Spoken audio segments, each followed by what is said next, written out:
Well, Dr. Schilling, thank you for joining us and taking time on your last day and maybe indulging my sentimentality. Um, but, I think it's a reflective time of year and it's a good time to reflect on your almost 7 years here at Cypress College. I wanted to start really with your best memory or the thing that stands out most to you about your time here at Cypress.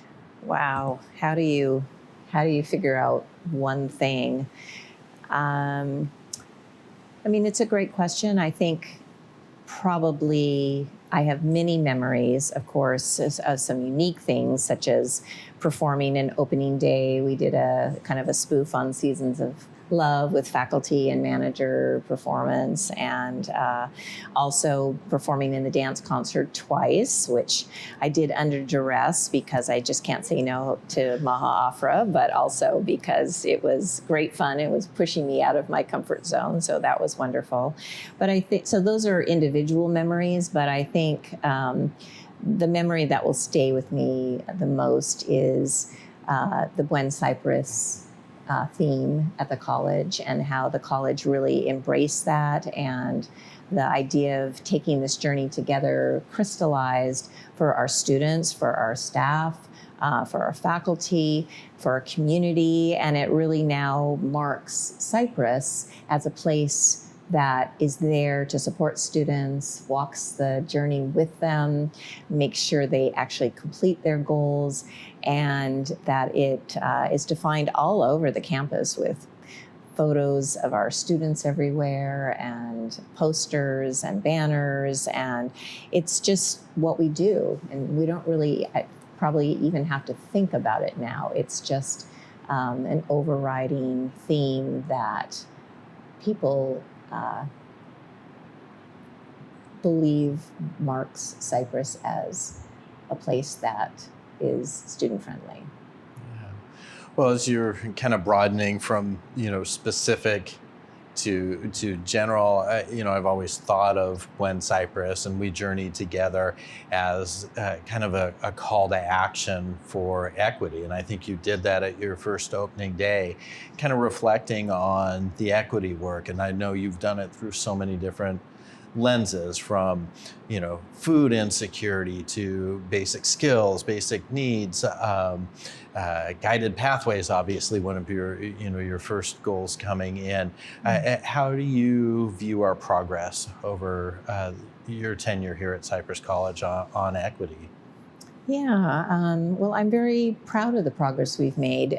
This was happening at the college before I came, but it has been expanded, I think, across the state, across our country. It's certainly a focus that all of us want to embrace, but nowhere more than at a community college, which is an incredibly diverse student population.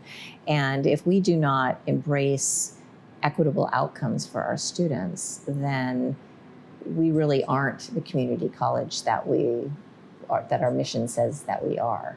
And I believe that we are. But equity can be a polarizing word where people attribute different meanings to it, and often political meanings.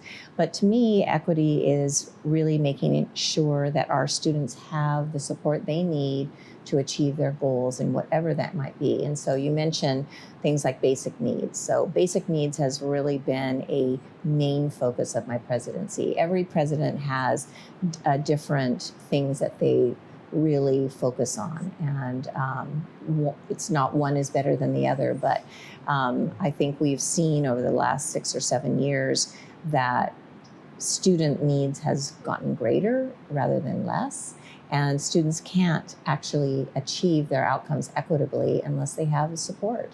And that means a roof over their heads, it means food at the table, it means the ability to reach their goals, whether it's having support with an affinity group or support with a special program. And so that work has always been done at Cypress, but it's been an easy thing for me to say yes to. Our champions with we have our Pride Center now, we have our Rising Scholars Center, we have our Puente Center, we have our Legacy Center, we'll be adding our AAPI Center, eventually our Honors Center, we have a Career Center, we have a Veterans Center, we have a STEM Center.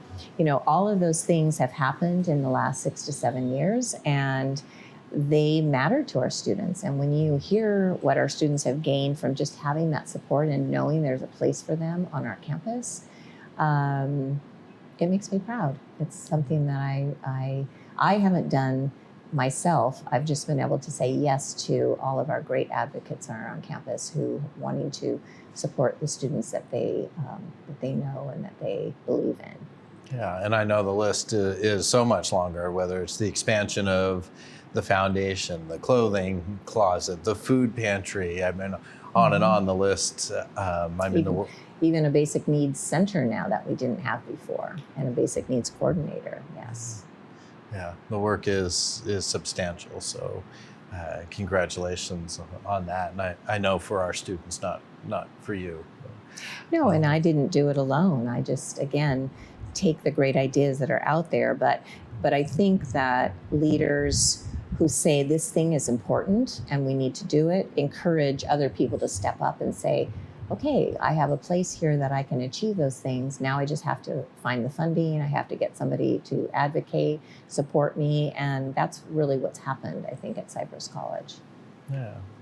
Well, I wanted to ask you next about students, and I'm going to share with you a quote that we took down during your presidential open forum back in 2017, and you said, "The students we have in our community college are exceptional. You have grit, you have courage, you have knowledge, you have power, you have diversity, you have passion for what you do, and it really, truly transformed me, and I wanted to be part of that." And when I see that quote, at the time, obviously it wasn't in our heads, but I think about what became the Presidential Scholars of Distinction, because that's kind of, in essence, the definition of what we look for in the Presidential Scholars of Distinction. So what does establishing something like PSD mean to you? Yeah. So, just going back to that quote, I'm impressed that you found that. But I do think that's why I wanted to get into supporting students in community colleges, because I have gotten to know the students and know there is zero difference between our students and students who go to prestigious four-year institutions, except for opportunity. And so to send an empowerment message to these students who come here to say, you have everything it takes, but we want you to know that. If you believe it, you will achieve it.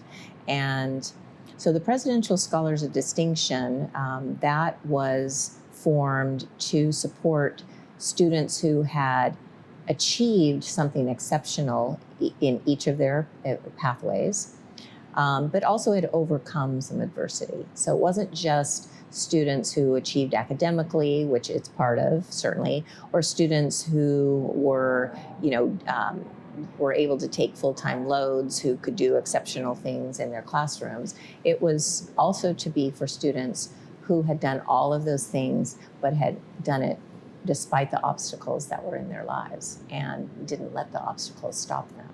And so that's a powerful message to send to all students. So when students at commencement, we have our Presidential Scholars of Distinction for each pathway, and they are front and center during our commencement.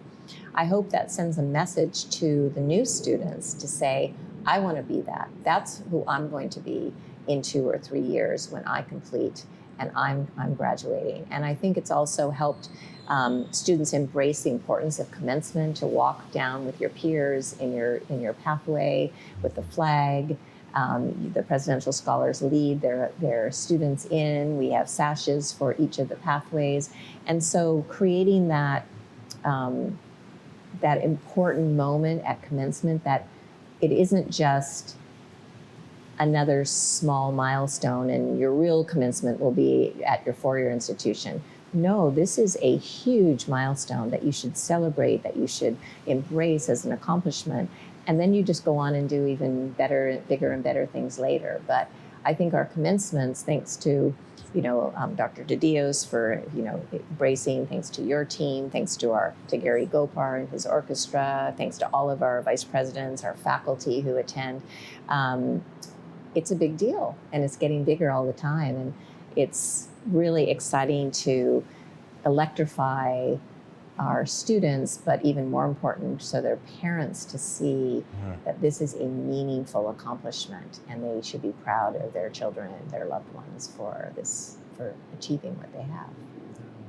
Well, and then student stories. No one else will know this, but when I know I can mention to you specific students by first name, and you'll know who those students are and the relationships you've had with them. I'm thinking no one will know that you took commencement photos from our 2020 commencement just the other day with Elise, and I think of you were talking about going on, Amanda Macias and Mireya, and there's so many student stories.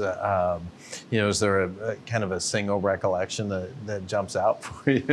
It's volume, so I don't know if you can break it down. So one of the things that we added to opening day is student voices. So at every opening day, we find a student who can share their story with our faculty. And that's really important.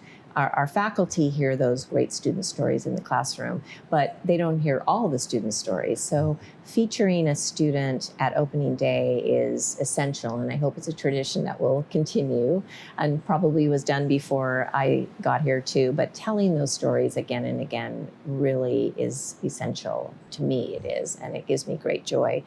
I had some students give me some photo albums of my time with them over the years, and your team did as well. So thank you, because I'm going to really cherish those. But just looking at those albums and students' notes to me was really moving to me, because you don't always know if you're having an impact, and you don't always know if students even really notice the president, and the president isn't supposed to be the most important person to our students.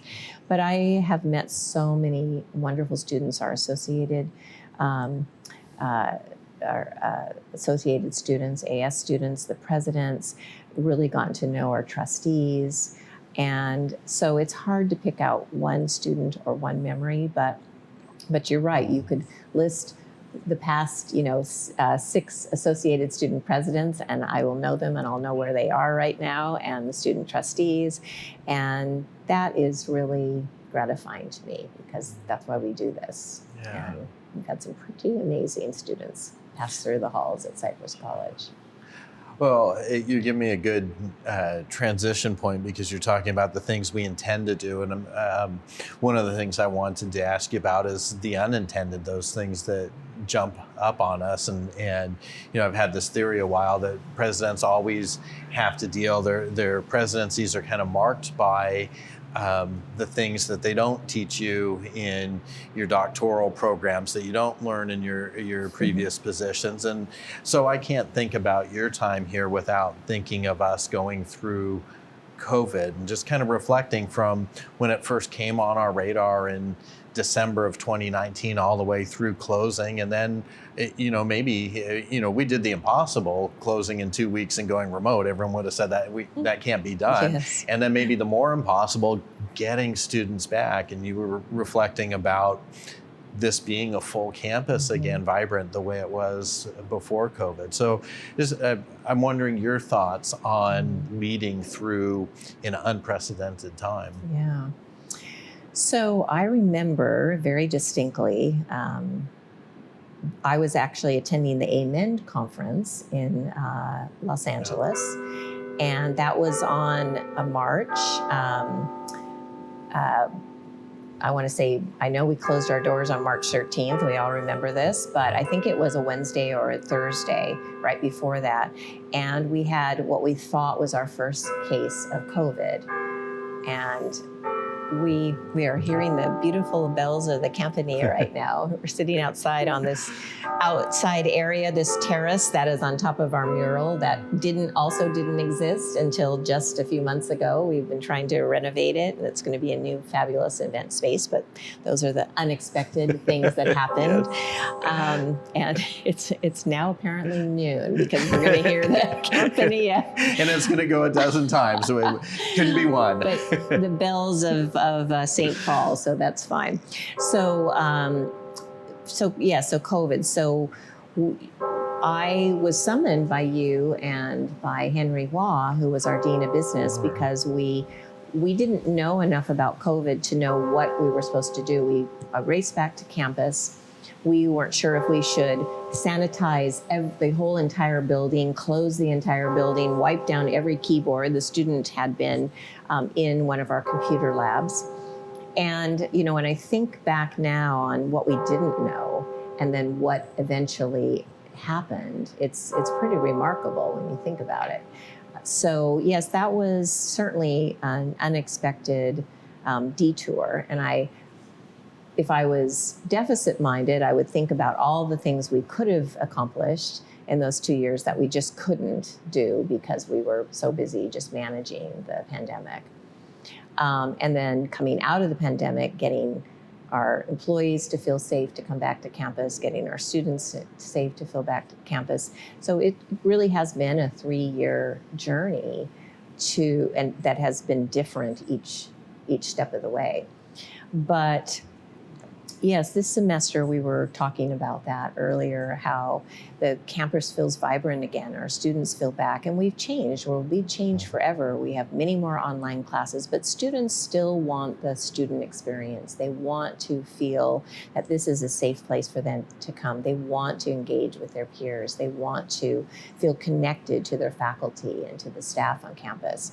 But it's different. It may not be every day. They want the convenience and flexibility that we have with Zoom. So these are things that, if I was going to be staying longer, would be a major focus of how do we adapt, how do we change our facilities to really manage what the new normal is. But it's gratifying to me to realize the new normal is still the old normal, which is that human connection trumps everything. We still desperately need one another to be connected, and our students more than ever.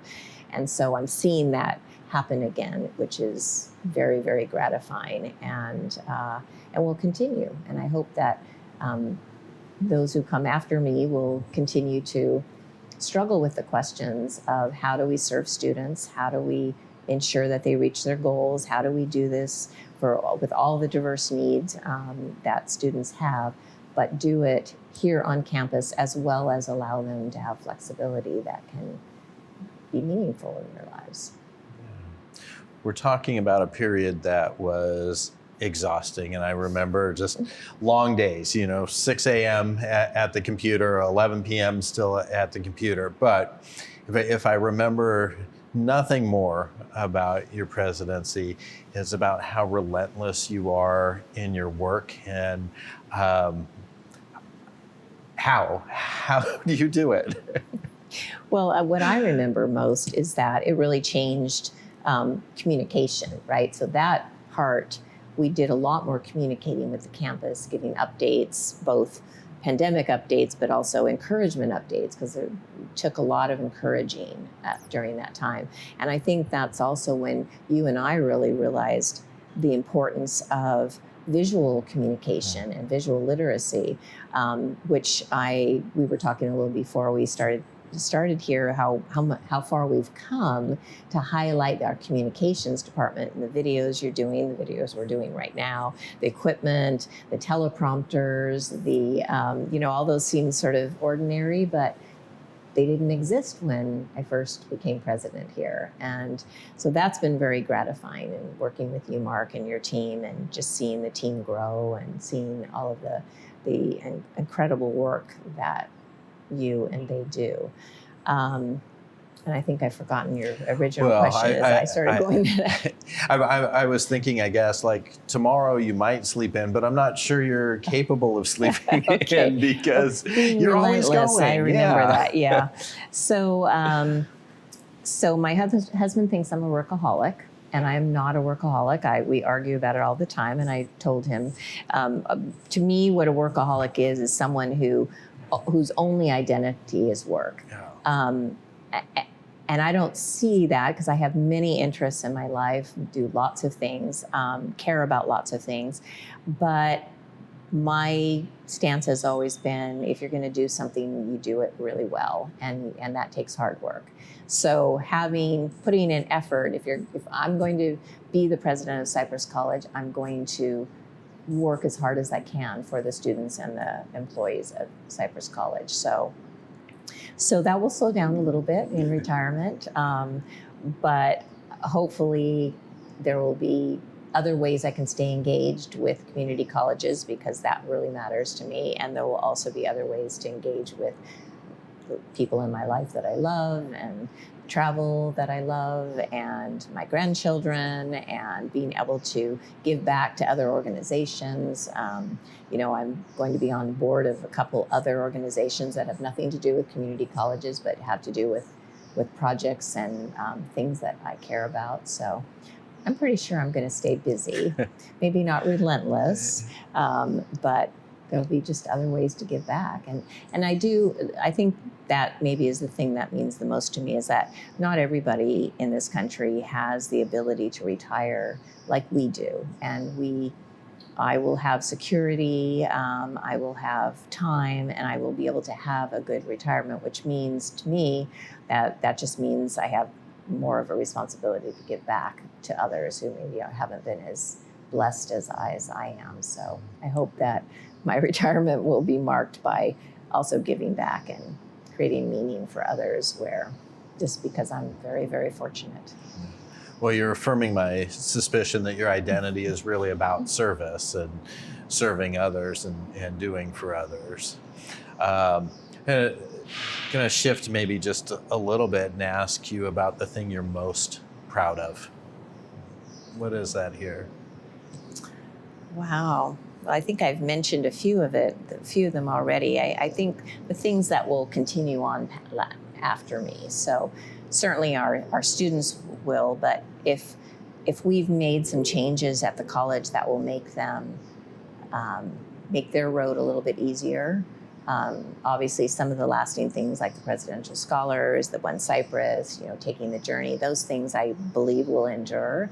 And so that makes me very proud to know, not that it will endure because it has to do with me, but because this will still be part of our identity at Cypress College. And you and I might know we had a little part of it. Nobody else really has to. In 20 years, nobody will remember that. But that will mean a lot to me, to still see One Cypress on Cypress College, which I believe it will still be here. I hope so. So I think those are the things that make me most proud. And it just makes me proud that I was able to be the president of Cypress College. It's an amazing college. I love it. I love the work we do. Our students, I believe, feel cared for here, and that will endure long past me and all of us, really. I think over the last, several days, I've watched a stream of people come by to say thank you, to say goodbye. You mentioned Dr. DeDios a little bit ago, and I know he's not here today, and he already said goodbye. I think this really struck me is how deep people care about you, that he wasn't able to reach you this morning, and he called me and he said, please, I'm about to go out of range of cell service. Please tell Dr. Schilling how much we appreciate her, how much she means to us. And, to me, I think that's an enduring legacy that you have impacted and touched us all so much. That means a lot to me. I should probably just say thank you, but I want to give you the last word if there isn't anything, if there's anything we haven't touched on.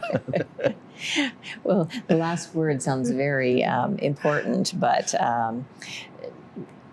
just it's been an honor to serve as president of Cypress College and just to take this journey with everyone. So thank you for giving me the opportunity to reflect a little bit and be able to talk with you about these things. It forces me to be a little more intentional too, and I've loved being here every minute. And it's going to be hard to say goodbye, but it'll be enjoyable to see from afar all the things that continue here at Cypress College. Thank you. Thank you for taking the time to be introspective, and thank you for serving and mentoring and leading and all those wonderful accolades. Thank you, Mark.